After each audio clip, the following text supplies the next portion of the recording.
The magic of the microphone. The magic of the microphone. The magic of the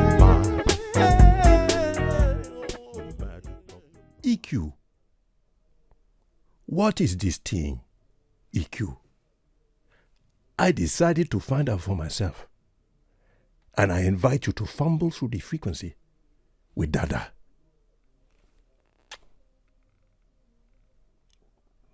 I haven't been much of an EQ person. I get the mic that I like, that sounds good for me. I get a good PA, and I crack on with it. What's the problem? However, I understand with complex music, recording studios and so on, people go on about EQing this, EQing that. Wow, making space for this, making space for that.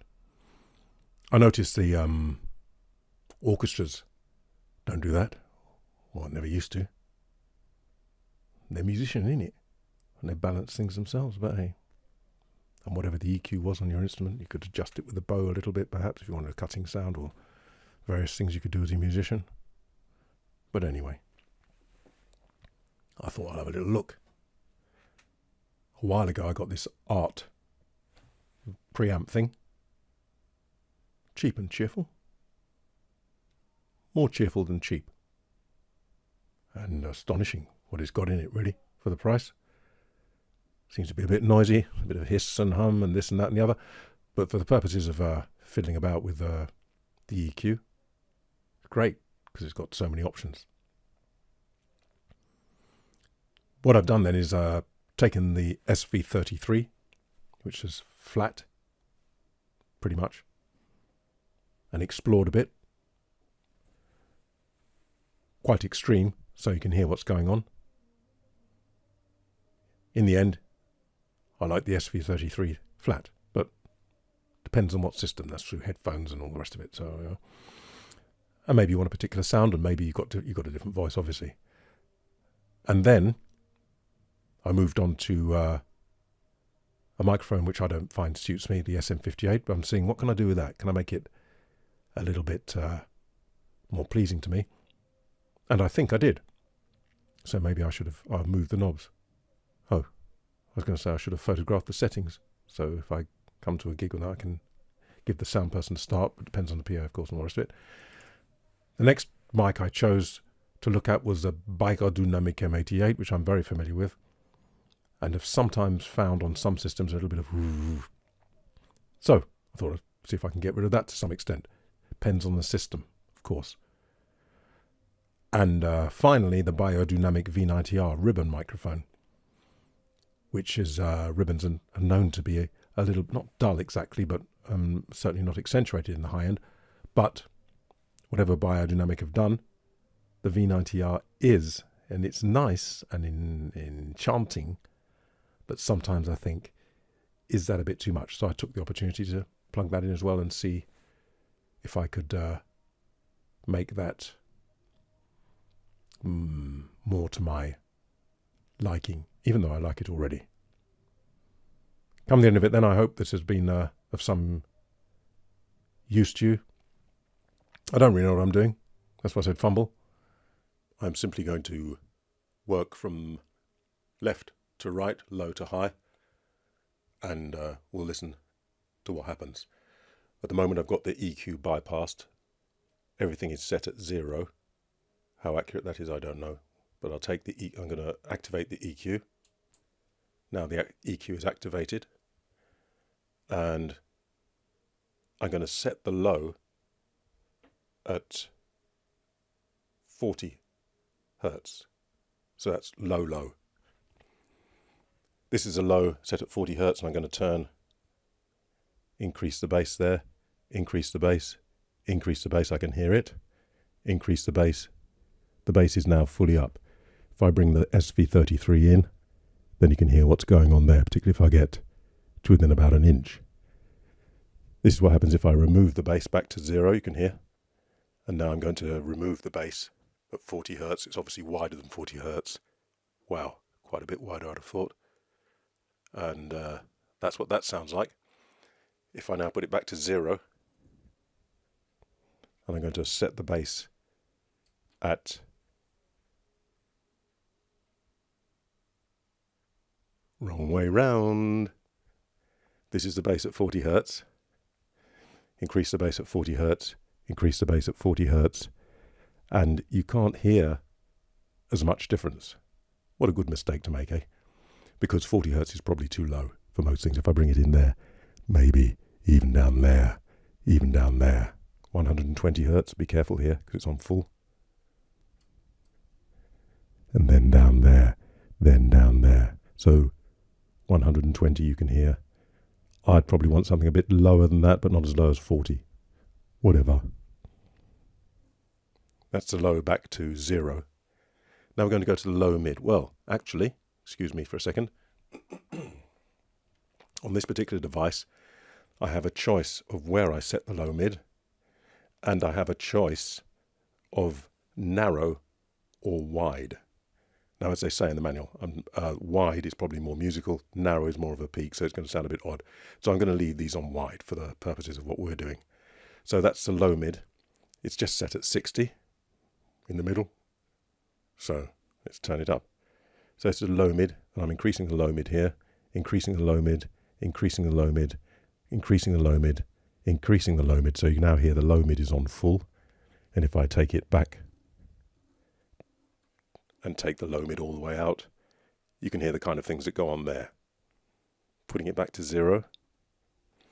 What if I wanted a little bit of help down on my low C? That's set at 60 Hertz. Actually, the low C is 60 Hertz, 63 I think. But let me see, if I put it at 50. This is the low mid at 50, increasing it. This is a low mid at 50. Yes, low mid at 50, fully up. Yes. Yes. EQ bypass. Yes. Yes. So that's the mic flat with the boost at around about 53, something like that, fully up. Yes. Yes. So hear the kind of thing it does. I'm going to leave it fully up and then sweep through the various frequencies of this wide band. So there it is right down the bottom. You can scarcely hear it. There's a little bit of something coming up there to around about 40, 50, coming up to 60, getting a bit boxy. Coming up to 80, coming up to 100 there, which gets a bit coming up to 150, which is where it gets a little bit of quack. Moving on to the high mid, which is flat at the moment. Just got it in the middle at 600 Hertz. Just hear what that does. Turning the high mid up, turning the high mid up, turning the high mid. You can hear what happens there. And turning the high mid down at 600, and you can hear what happens there. It gets a bit hollow sounding, empty sounding. Again, take the center point down to 300, and here it is with the 300, here it is with 300 fully up. Of course these are very extreme settings, but I may as well do it so you can really hear and you understand you can be subtle with it.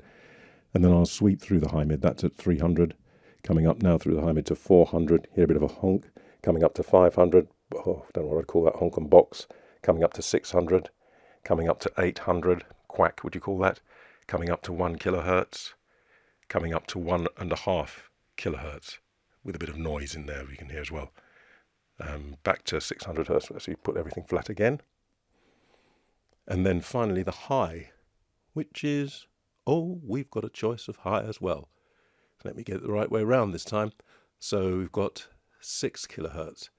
That strikes me as being coming in towards what they call the presence peak. So that's the high off. I'm going to increase the high, I'm going to increase the high. Yes, yeah, so that is that presence peak, isn't it, that we hear on microphones a lot. And if I put it up to really high, put it to 0 first. So now I've got it at 18 kilohertz, which I don't know if I can hear, but it's, don't forget it's a curve. So that's the high at 18 kilohertz, that's the high at 18, yes, that's the high at 18 kilohertz, that's the high at, you can imagine that's going to cause problems with feedback. That's quite extreme. What I thought I'd do now then, finally, is let's have it on 6 kilohertz. And what if I were to, and I'm going to take the EQ out, so we're flat now, and I'm going to see if I can mimic a kind of mic shape. Remember this SV33 is quite flat, and I'm going to see if let me give it a bit of a, I don't know if these are dB, yes they are, so let's go for a 6 dB boost. Some of them have got more, let's crank it 8 dB boost at 6 kilohertz. A lot of them are flat through the middle, and a lot of them then would drop off at 200 hertz, but then they don't show the proximity trace. So I'm going to mimic the traces that I've seen, and I would say that they start to lift in the proximity trace, maybe. Okay, so I'm going to put this to 200, the low mid. Don't forget the EQ's out at the moment. And the low mid, then I'm going to boost some of those. I'm going to give it another, I'm going to give it the same. I'm going to give it 8 dB boost. Don't know how accurate the markings are. And then with the low, some of them cut off, have this tail off. So I'm going to select, if I can see it, 120. I think maybe, yeah, certainly not 40. So we're going to put that on 8 as well, 8 dB. So I don't know, you know, we've got a high-end boost around 6K. We've got hopefully flat through the middle. We've got a low-mid boost at around 200, and then at 120, I've cut the lows. In fact, I've put the lows on plus, haven't I? So let's do it the other way. And just see what happens. So the EQ's out at the moment, and now the EQ's in. Now the EQ's in, and now the EQ is out. So this is flat, and this is it with the EQ in. So that's with the low mid cut, the high boosted, and the bass flat. And then I'm going to kill the EQ effect. And this is what it's like, which I prefer when it's flat. Apologies for the noise. I'm on the SM58, and I'm going to look and see if I can perhaps shape it to suit me a bit better. I brought the mic just a little bit closer, as you may have heard. So what I'm aware of is at that. So I'm going to start at the top, starting at the top, boosting the top. Background noise as well. Sorry, yeah, but you can hear that. So I'm going to put that at about -2 for me. Still a little bit of, but you can't really get, yeah, it gets too dull. So for me, about -2. Sorry about the buzzes. That's with the EQ bypassed, so it's flat, and that's with it, with the -2, with a load of hiss in the background, which is not the SM58, I can assure you. What else? Then, obviously, the low end. What have I got that at? I've got that at 120 hertz. So let's boost the low end. Boost the low end too much. Boost the low end, remove the low end. That's what you get. So I'm back to neutral, boosting the low end, boosting the low end, boosting the low end. For me, the issue is that it hasn't really got the low end, so I'm boosting something, whatever it's offering. And actually, yeah, okay, maybe that a bit too much, maybe a bit too much. And then I might experiment. What's that, high mid? Yeah, to take the high mid off, which is pretty high. That's tamed that a bit, yes. So that's -2. It's a bit dull now, a little bit further. And then maybe I might boost the low mid round about 80 I've got at the moment. Let's try that.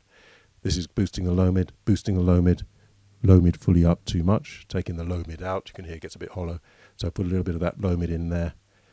And maybe about there. But there isn't really the clarity. That's the issue. It's a bit too much there, I think.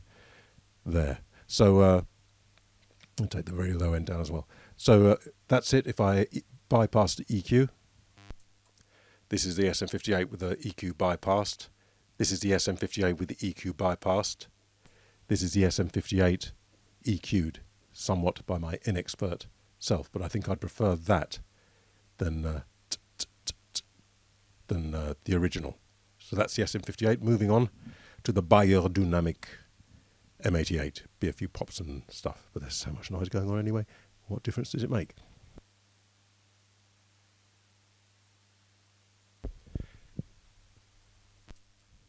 This is the Beyerdynamic with the EQ bypassed. This is the Beyerdynamic with the EQ bypassed. I'm going to put these back to flat.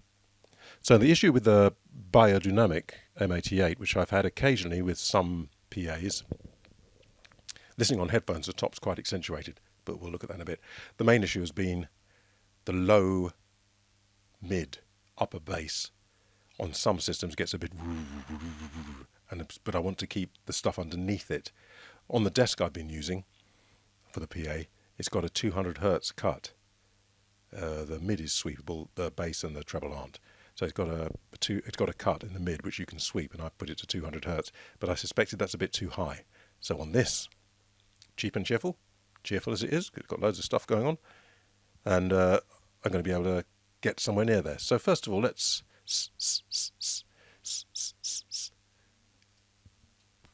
that's with the top reduced. I might leave that where it is. That's at 6 kilohertz. High mid, I know it's got a kind of plateau fairly high up, so let's keep that fairly high. That's at something I can't see, 2 kilohertz. So if I cut that high mid there at 2 kilohertz, yes. If I boost the high mid there at 2 kilohertz, yes. Does it need to be a bit lower?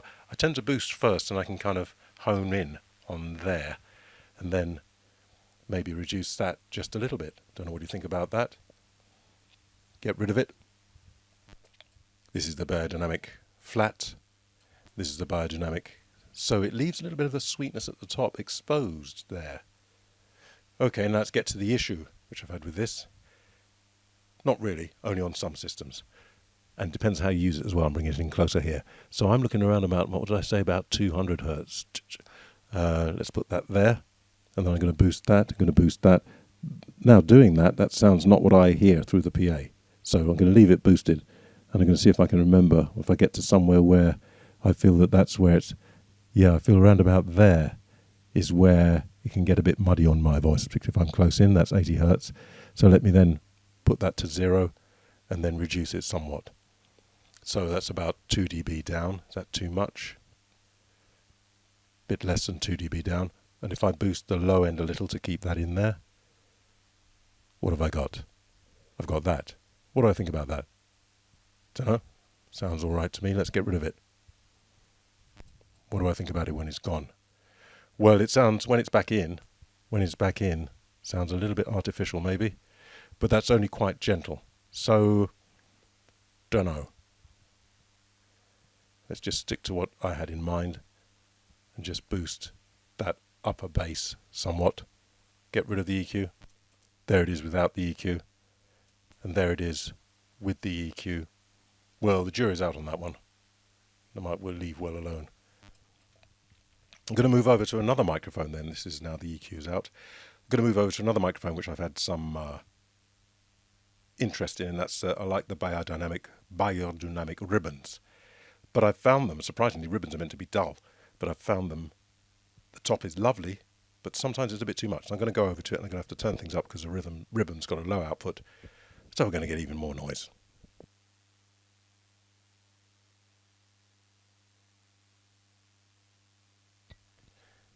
Now I'm on the Beyerdynamic ribbon, yeah, so let's crank the grunge up. There we go. This is the V90R, which is nice, but you can hear that. Put things back to flat, according to the dials, and let's see if we can go straight with, that's with the EQ in, but nothing applied yet. I'm going to boost first, and that's kind of the area. So what have I put about -2?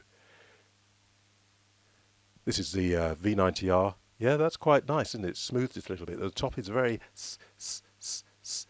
even though that's been reduced, you can still hear it's very detailed and fine. Is that too much? Is that too much? Back to flat. Is that too much? Is that too much? Putting it back in and not reducing quite as much.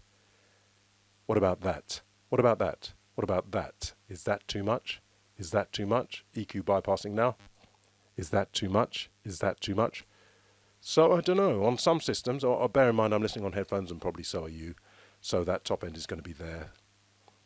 And I could cut it with that just about, looks like 1 dB, maybe 2.